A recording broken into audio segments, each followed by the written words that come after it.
The gleaming halls of Central Galactic Teaching Hospital buzzed with activity as medical students from 12 different species hurried to their first day of emergency medicine training. Among them, student Trill, with their pale blue skin and large silver eyes, clutched their medical tablet tightly against their chest.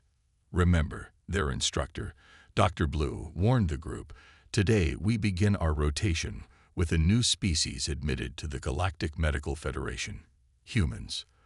The doctor's antenna twitched with concern. "They are unusual cases."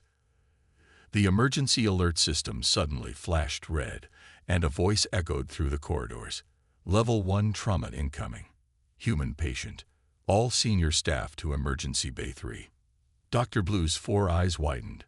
"Well, students, it seems we'll have our first human case sooner than expected. Follow me, observe everything, and do not interfere." The students huddled in the observation area above Emergency Bay 3. Through the transparent walls, they watched as the medical transport arrived. The doors burst open, and the emergency team rushed in with a stretcher. On it lay a human male in torn yellow protective clothing, covered in blood and debris. "Patient is Tom Walker, age 35. Construction accident," called out a tall human doctor in white coat. "Building collapse, crushed by steel beam. Multiple fractures, internal bleeding, possible spinal injury." Student Trill gasped as their medical scanner displayed the human's injuries. According to all their textbooks, these injuries should have been fatal. The patient should, at minimum, be unconscious. Instead, the human was not only awake but speaking. "My crew," the injured human croaked, trying to sit up despite his injuries.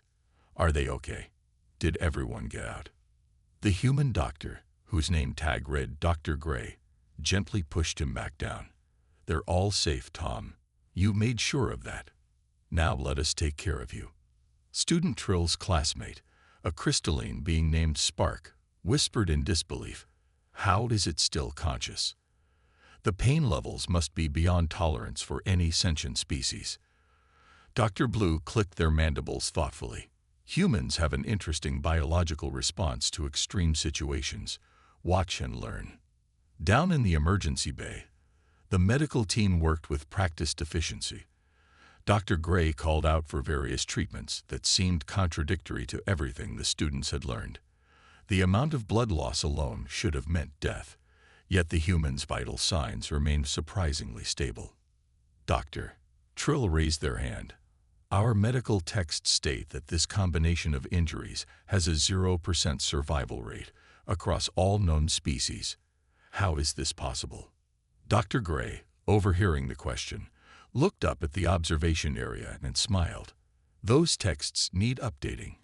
Humans don't always follow the rules of biological possibility. Tom here has a family waiting at home, a powerful reason to survive." As if to prove the point, Tom spoke again, his voice weak but clear. "Doc, my daughter has a soccer game tomorrow. Important match.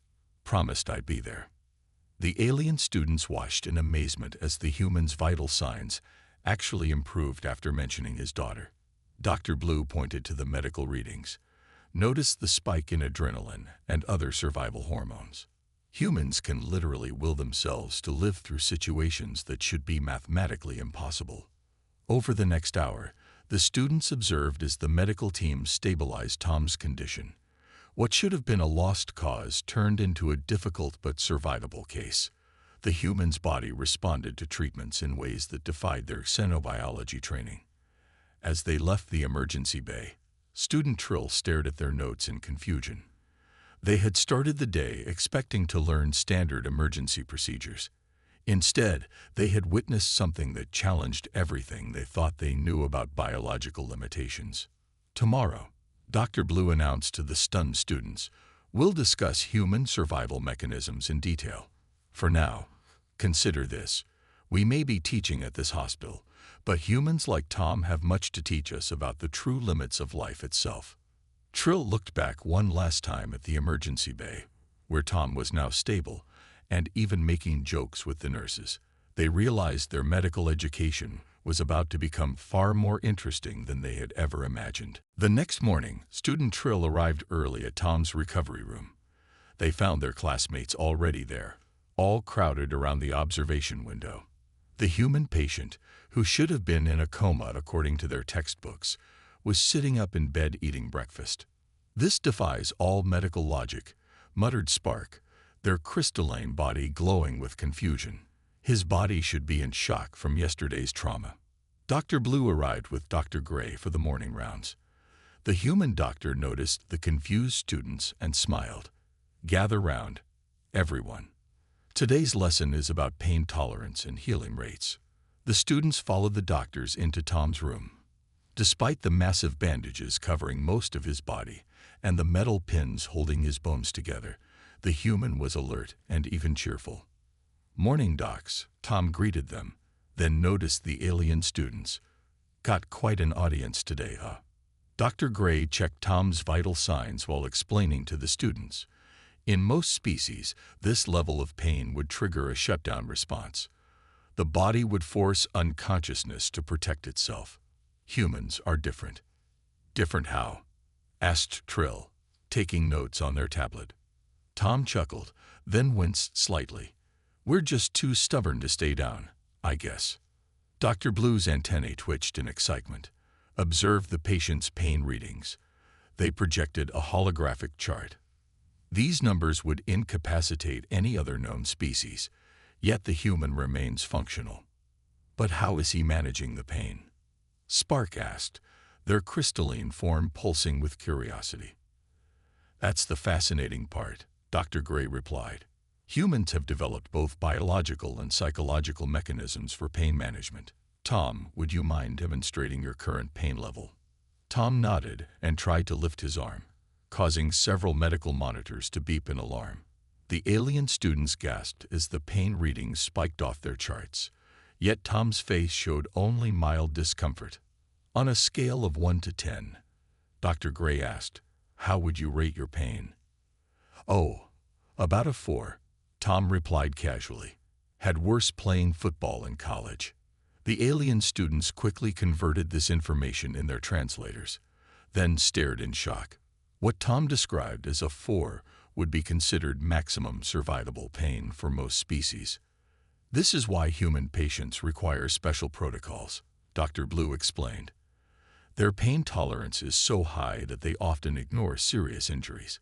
We must scan them thoroughly, as they might not report problems that would leave other species completely immobilized." As if to prove this point, Tom shifted in his bed and asked, "So, Doc, any chance I can get to that soccer game tomorrow? My daughter's playing." The medical monitors showed several of his ribs were still broken, and his spine was barely starting to heal. Dr. Gray shook his head firmly. "Not tomorrow, Tom. But at this rate, you might make next week's game." The alien students quickly calculated the healing time. Even this optimistic estimate was impossibly short compared to standard recovery periods. "Notice," Dr. Blue pointed out, "how the human's healing rate increases when given a goal to work toward. Their will to achieve specific objectives actually accelerates their recovery." Trill raised their hand. "Is this why humans were classified as a death world species?" "Partially," Dr. Gray answered. "Our bodies evolved to survive intense conditions. What you're seeing isn't just physical endurance. It's the result of millions of years of evolutionary pressure." Tom listened to this discussion about his species with obvious amusement. "Doc, you're making us sound like some kind of super beings. We're just regular folks who don't like giving up." The alien students spent the rest of the morning documenting Tom's vital signs and recovery progress. Each new reading seemed to contradict their previous medical training. What they had learned about biological limits apparently didn't apply to humans. As they left the recovery room, student Trill looked back at Tom, who was now doing what he called simple breathing exercises, an activity that, according to their monitors, should have been agonizing. "Perhaps," Trill whispered to Spark, "our understanding of impossible needs updating." 1 week had passed since Tom's accident, and the alien medical students were gathered in their classroom, reviewing their notes. The wall screens displayed charts and data from various human patients, including Tom's recovery data. "These readings can't be right," Spark said, their crystalline form flickering with confusion. "According to these numbers, human tissue regenerates at nearly triple the rate we thought possible." Student Trill was about to agree when Dr. Blue rushed into the classroom, their antennae quivering with excitement. "Students, Emergency Bay 1, now. We have multiple human trauma cases incoming." The students hurried to the observation deck. Below them, 3 humans were being brought in from what they learned was a car accident. 2 of them were walking despite injuries that made the alien students' monitors buzz with alarm. "How are they even conscious?" whispered Trill to their classmates. Dr. Gray appeared beside them, putting on his medical gloves. "Humans have something we call runner's high, a cocktail of natural chemicals that blocks pain and increases endurance. It helped us survive as hunters millions of years ago. Now it kicks in during emergencies."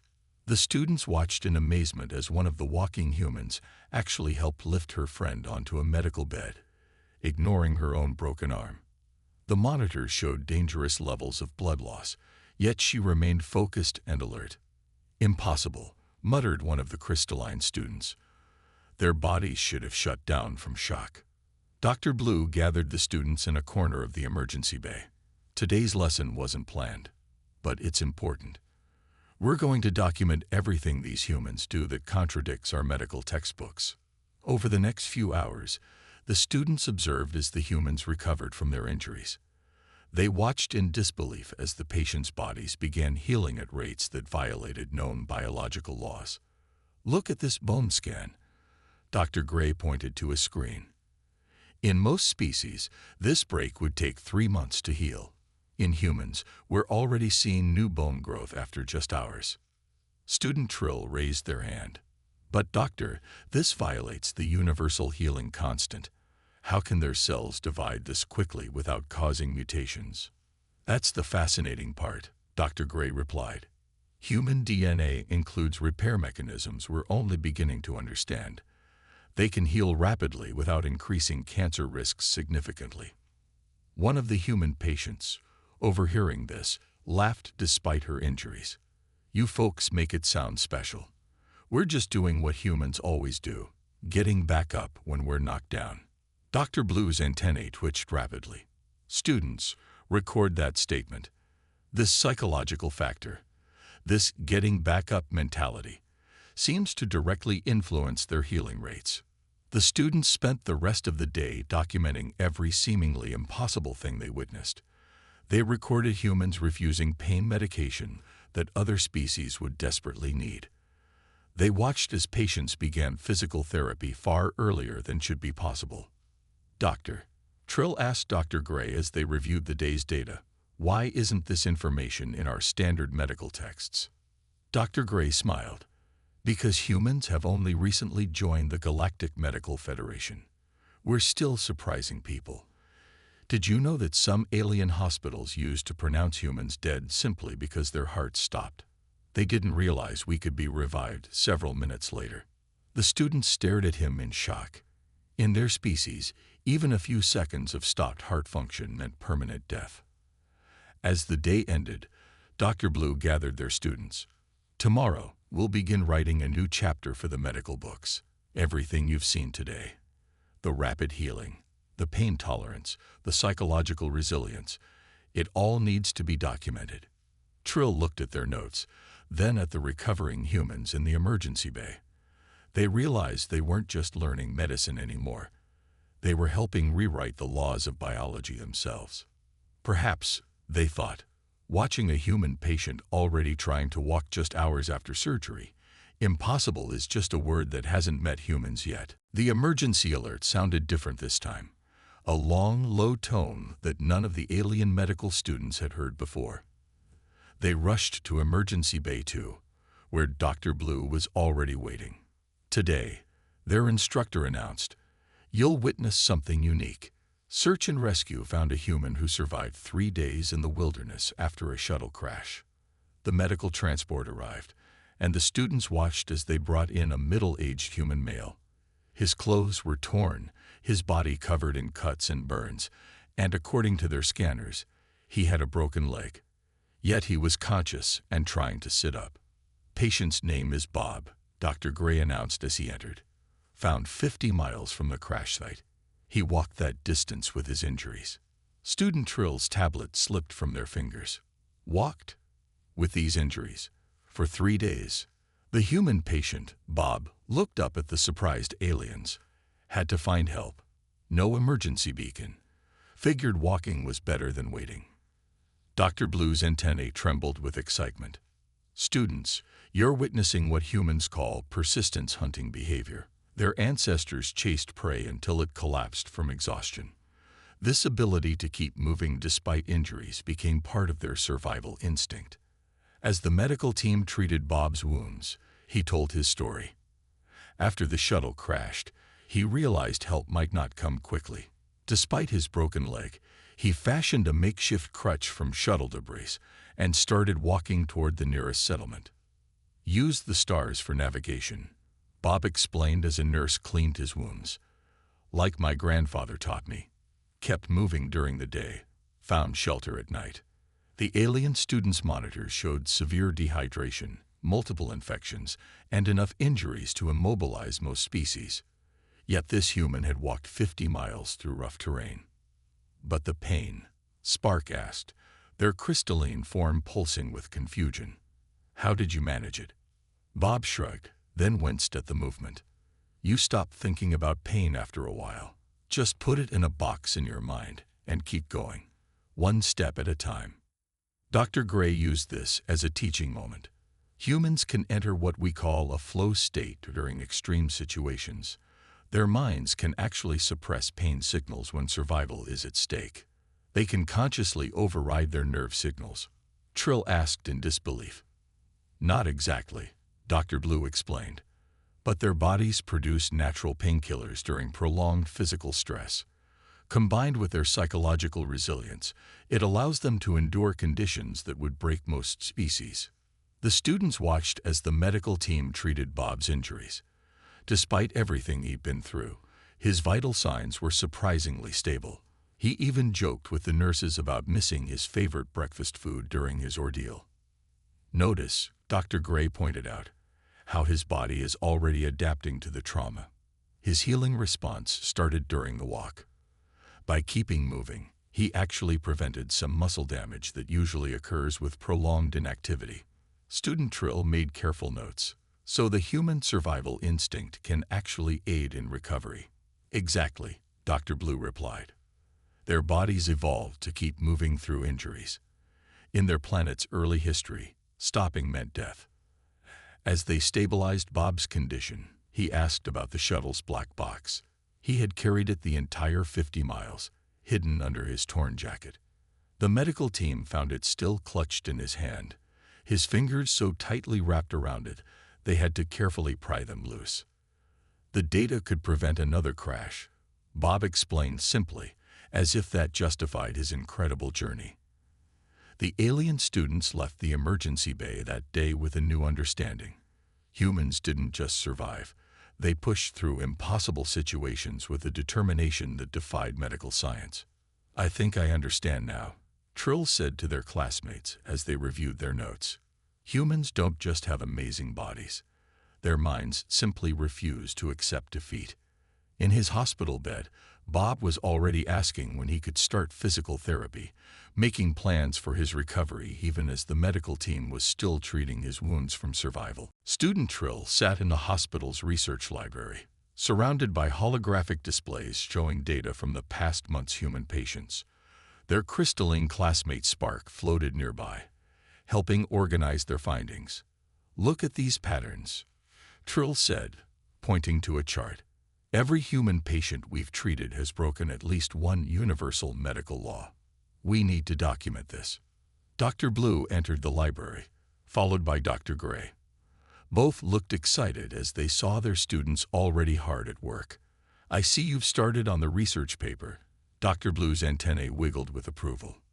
"Yes, but we're having trouble explaining some of the data," Spark admitted. "None of the standard medical terms seem to fit what humans do." Dr. Gray pulled up a chair, That's because you're trying to fit human medical data into alien medical frameworks. Maybe we need a new framework entirely. The students spent the next few hours organizing their findings. They started with Tom, the construction worker who survived impossible injuries, then added Bob's incredible survival story. Each case seemed to defy standard medical knowledge. Look at this. Trill pointed to a neural scan. Human pain tolerance isn't just physical. Their brains can actually choose to ignore pain signals. We thought that was impossible. Dr. Blue nodded. That's why humans are classified as a death world species.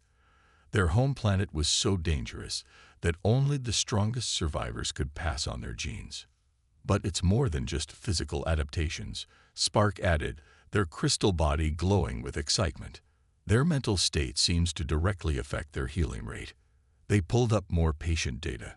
Humans who had family waiting for them healed faster. Those with important goals or responsibilities showed better recovery rates. Even their emotions seemed to influence their survival chances. It's like their bodies listened to their will to live. Trill said, typing rapidly. We need a new term for this. Something that explains how their determination affects their physical state. Dr. Gray smiled. On Earth, we sometimes call it mind over matter. But even that doesn't fully explain it. As they worked on their research paper, more fascinating patterns emerged. Humans could survive blood loss that would kill other species. They could heal from injuries that should be fatal. Their bodies could adapt to almost any situation. There's something else, Spark noted, displaying a comparison chart. Humans don't just survive. They help each other survive. Remember how that injured woman helped lift her friend in the emergency room? Dr. Blue's antennae twitched thoughtfully. Include that in the paper. Their social bonds seem to enhance their survival abilities. The students worked late into the night, writing what would become a groundbreaking paper in galactic medical science. They titled it, Human Survival Mechanisms, Redefining the Possible. Listen to this conclusion. Trill read aloud. Human medical treatment cannot be approached with standard protocols. Their combination of physical endurance, psychological resilience, and social cooperation creates survival rates that defy current medical understanding. We recommend establishing new medical categories specifically for human patients. Dr. Gray reviewed their work with pride. This paper will change how the galaxy treats human patients. No more using standard pain scales, no more traditional recovery timelines, and no more calling human survival impossible. Spark added, their crystal form glowing brightly. As they finished the paper, a nurse rushed into the library. Doctors, you need to see this. Tom, the construction worker, he's walking. They hurried to Tom's room, where he was indeed taking his first steps, days ahead of schedule. The alien students quickly added this new data to their paper. Perhaps, Trill said, watching Tom slowly walk the hospital corridor, we're not just writing a medical paper, we're documenting the redefinition of what's possible. Dr. Blue gathered their students proudly. Tomorrow, we'll submit this to the Galactic Medical Council. But remember, humans will probably find new ways to surprise us even after this is published. Looking at their completed research, the students realized they had documented something more than medical facts. They had captured humanity's extraordinary will to live, to heal, and to defy all expectations. The hospital's warning sirens blared to life at exactly midnight. Student Trill and their classmates were working the night shift when all power systems suddenly failed. The emergency lights cast an eerie red glow through the corridors. Primary and backup generators are offline, a mechanical voice announced. Structural damage detected. All personnel implement emergency protocols. Dr. Blue rushed to gather their students. The hospital's main power core is failing. We need to evacuate patients immediately. The alien medical students had trained for emergencies, but nothing prepared them for what happened next. As systems failed around them, they watched in amazement as the human medical staff sprang into action with incredible speed and coordination. Dr. Gray appeared, already organizing teams. We have 60 minutes before backup life support fails. Trill, Spark, help me with the intensive care patients. The rest of you, assist with general evacuation. The students hurried to help, but stopped in shock when they saw human nurses and doctors lifting patients twice their size, carrying vital medical equipment, and running up emergency stairwells without showing signs of fatigue. How are they not exhausted? Spark asked, their crystalline form dimming with their own tiredness. Adrenaline, Dr. Gray explained between trips up and down stairs. Human bodies release it during emergencies. Gives us extra strength and endurance when we need it most. They watched as Tom, still recovering from his injuries, got out of his bed to help other patients. When Dr. Blue tried to stop him, he simply said, "You need every pair of hands you can get, Doc." The situation grew worse when part of the hospital's lower structure began to collapse. The evacuation route was cut off, trapping several patients and staff members. "There's another way," one of the human nurses announced. "Through the maintenance tunnels. It's tight, but we can make it." Trill's medical sensors showed that the nurse had already been working for 20 hours straight with dangerous levels of physical stress, yet she showed no signs of stopping. "Students," Dr. Blue called out, their antennae rigid with concern, "observe how humans operate in crisis. Their bodies are capable of extraordinary feats under extreme stress." They watched as human staff members formed human chains to pass patients through narrow spaces, worked together to lift heavy medical equipment, and somehow kept moving despite injuries and exhaustion. Even Bob, the marathon survivor from the shuttle crash, joined in from his hospital bed.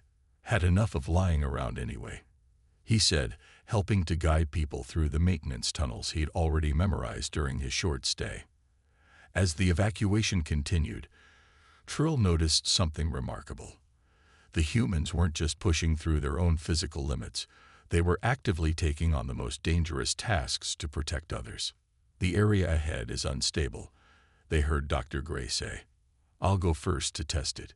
Despite being the senior medical officer, he was putting himself at risk to ensure others' safety. The alien students watched as humans consistently put themselves in harm's way to help others, ignoring their own injuries and exhaustion. They worked nonstop, moving patients, carrying supplies, and ensuring no one was left behind. With just minutes to spare, they evacuated the last patient.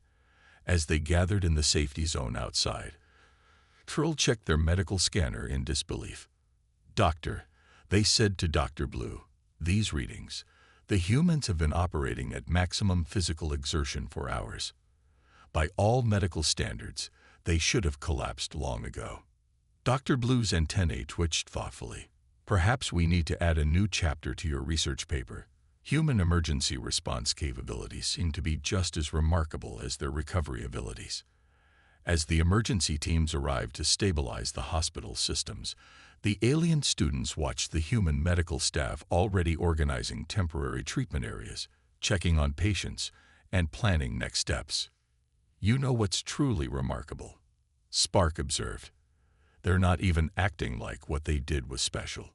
Looking at the humans continuing to work despite their exhaustion, Trill realized they had witnessed yet another aspect of human resilience, their ability to exceed their own limits when others needed them most. The main hall of Central Galactic Teaching Hospital was packed with medical professionals from across the galaxy.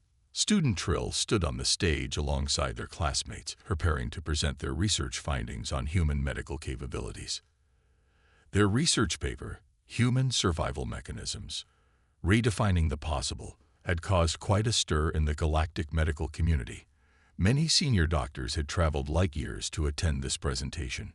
Dr. Blue's antennae quivered with pride as Trill stepped up to the holographic projector. In the audience, they could see their former patients, Tom the construction worker, Bob the marathon survivor, and several others who had helped change their understanding of medical science. "When we began our study of human patients," Trill started, their voice steady, "we thought we understood the limits of biological life. We were wrong." The holographic display showed their collected data. Charts and graphs demonstrated how humans routinely survived conditions that should have been fatal. Videos played showing humans recovering from devastating injuries, pushing through exhaustion, and helping others despite their own injuries. During the recent hospital crisis, Trill continued, we witnessed humans working for hours beyond normal endurance limits. They carried patients twice their size up multiple flights of stairs. They ignored their own injuries to help others. They simply refused to stop. Spark floated forward, their crystalline form glowing brightly as they added, but what makes humans truly remarkable isn't just their physical capabilities. It's their ability to exceed their own limits when others need them. The presentation showed footage from the hospital evacuation. Dr. Gray running into unstable areas to clear paths for others. Injured patients helping to carry medical equipment. Nurses working far beyond normal exhaustion levels to ensure everyone's safety. We've had to create new medical scales, Trill explained. Traditional pain measurements don't work for humans. Standard recovery timelines don't apply. Even our understanding of physical limits needs revision. In the audience, Tom stood up with the help of a cane, months ahead of any normal recovery schedule. You folks make it sound like we're special, he called out. We're just doing what humans do, surviving. Dr. Blue joined their students on stage. That's exactly the point, Tom. What humans consider normal survival instinct exceeds what most species consider possible. The presentation concluded with their recommended changes to galactic medical protocols, new guidelines for human pain management, updated recovery timelines, special emergency procedures that took into account human capabilities. But perhaps our most important finding, Trill said, looking at their human patients in the audience, is that we need to stop using the word impossible in human medical care. They simply don't accept it. After the presentation, as the audience applauded, Dr. Gray approached the alien students with news that made their research even more significant. The Galactic Medical Council has approved your findings, he announced. Your research will become part of the standard medical curriculum. Every future doctor in the galaxy will learn about human survival capabilities. Bob, who had walked 50 miles with a broken leg, laughed. Just wait until they study human children. My 5-year-old fell off her bike 6 times learning to ride. Got right back up every time. As the ceremony ended, Trill and their classmates received their medical certifications, along with a special qualification in human medical care. They were among the first alien doctors specifically trained to treat humans. Remember, Dr. Blue told them, as they prepared to leave for their new assignments across the galaxy, you've learned more than just medical facts. You've learned that the will to survive, when combined with the desire to help others, can accomplish the impossible. Looking at their human patients one last time, Tom walking, Bob planning his next adventure, and all the others who had survived against all odds, the alien doctors realized they hadn't just studied human medical cases. They had witnessed the indomitable spirit that made humans unique in the galaxy. Perhaps, Trill thought, holding their new medical certification, that's the greatest lesson humans taught us, that the strongest medicine of all is the simple refusal to give up.